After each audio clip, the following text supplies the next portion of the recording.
Kaixo, bideo honetan 60. orrialdeko 6. ariketagaz jarraituko dugu.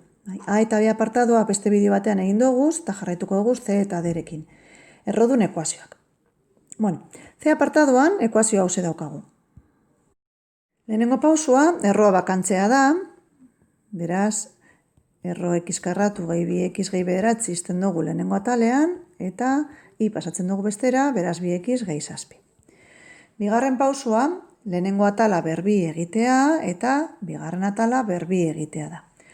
Kontuz orain, berbi egiterakoan, askotan, atal batean, kasu honetan bigarren atalean, laburbidezko formulak aplikatu beharko dugu, eta askotan hori ahaztu egiten jaku. Beraz, geratzen gara lehenengo atalean daukagu erroa eta karratu, desagertzen dira, edo errokizuna geratzen jaku x karratu, gehi bi x gehi bederatzi, eta bigarren atalean laburbidezko formula aplikatu behar dugu. Hemen daukagu a gehi b berbi, eta garatuta izango da berbi, gehi bi ab, gehi b berbi. Beraz, lehenengo atala da 2x berbi, gehi bi bider bi x, bider 7,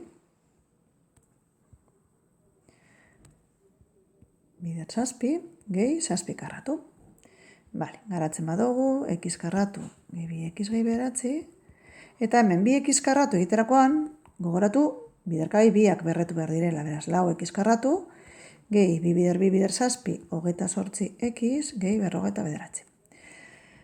Orain ebatzi behar dugu bigarren mailako ekuazioa. Pasetan dugu gai guztiak atal batera, kasu honetan nik pasatuko dodaz bigarren atalera, x karraturen koefizientea positibo geratzeko. Beraz, x karratu izango da lau x karratu, ken x karratu, hiru x karratu. Hogeita 8x, ken bi x, hogeita 6x, eta berrogeita bederatzi, ken bederatzi, berrogei. Geratu jaku bigarren mailako ekuazio bat, formula erabiliko dugu, eta orduan geratzen jaku, minus hogeita 6 plus minus, erro, hogeita 6 karratu, minus lau, bider iru, bider berrogei, zati, bi, bider iru.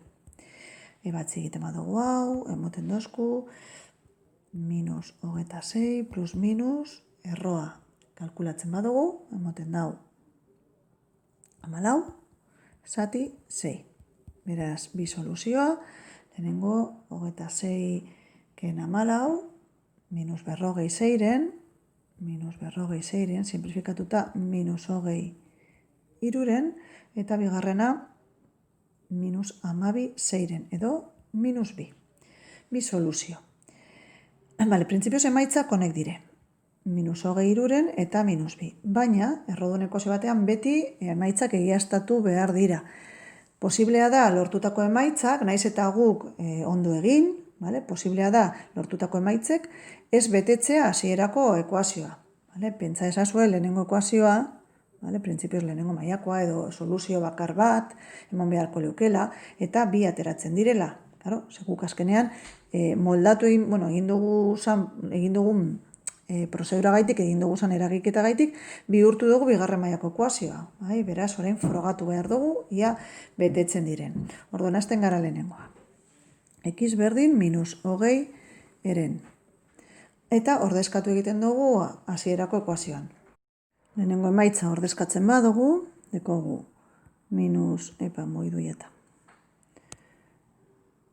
minus hogei eren berbi, gehi bi bider minus hogei eren, gehi bederatzi. Honen erroa, ken 7. Eta honek emon behar dozku, bi bider minus hogei eren. Emaitza ondo badago.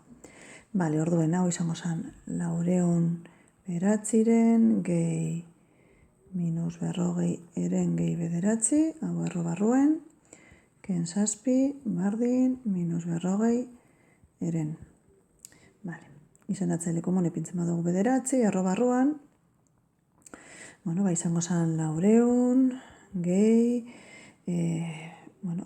minus iru, iru bider minus berrogei, minus onda hogei, gehi, 81. 7, berdin, minus berrogei, eren. Emoten dau, erro iruron da 71, eta erro bederatzi da iru,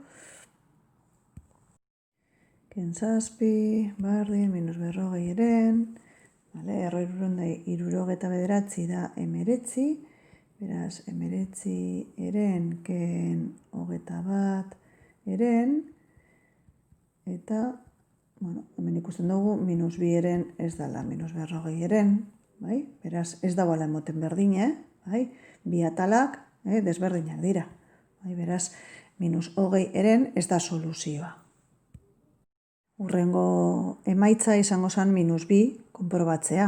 Orduen, erro minus bi karratu, gehi bi bider minus bi, kontuz emaitza dela negatibo, orduen ipinikakoak, gehi bederatzi ken zazpi, berdin bi bider minus bi. Beraz, dekoguna da, erro barruen, minus bi karratu da lau, ken lau gehi bederatzi, ken zazpi, ea dan minus lau.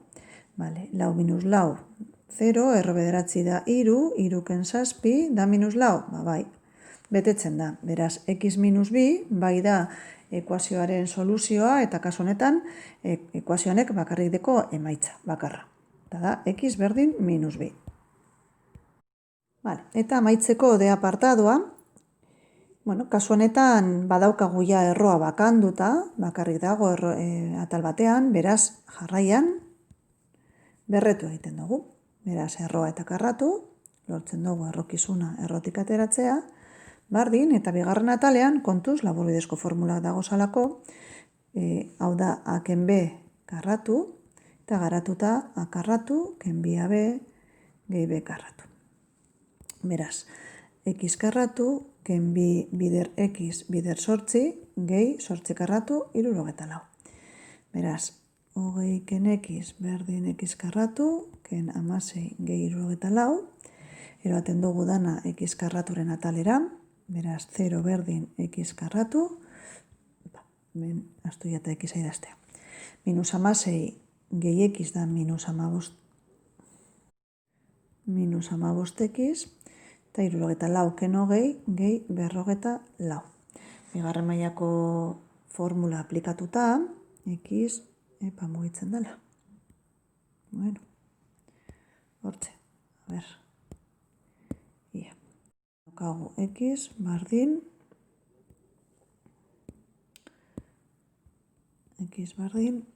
amabost, plus minus, erro, amabost karratu, minus lau bider bat, bider berrogeta lau, zati bi bider bat. Beraz, amabost, plus minus, erro berreunda hogeta bost, ken eunda irurogeta amasei zati bi, hau da berrogeta bederatzi, erro berrogeta bederatzi, zazpi, zati bi. Beraz, bi emaitza dekoguz, lehenengoa izango da amabost gehi zazpi, hogeta bi zati bi amaika, eta bigarrena amabost ken zazpi sortzi zati bi lau. Azkenengo pausua egiaztatzea. Beraz, ordezkatzen dugu amaika hasierako ekuazioan, beraz, erro hogei ken amaika, frogatzen dugu emon behar dagoela be amaika ken sortzi, eta hogei ken amaika da bederatzi, beraz, erro bederatzi da amaika ken sortzi iru, pues iru da iru, bai, beraz, ondo dago. Beraz, lehenengo emaitza, bai da soluzioa. Bigarrenarekin gauza bere egiten dugu. Eta frogatzen dugu hemen. Ia. Erro hogei ken lau, bada lau ken sortzi? Bueno, pues hogei ken lau da amasei, erro amasei, eta bigarren atalean emoten dugu minus lau. Eta lau ez da minus lau, bai? Beraz, bigarren emaitza ez da soluzioa. Beraz, bakarrik daukagu emaitza bat. Adala, amaika.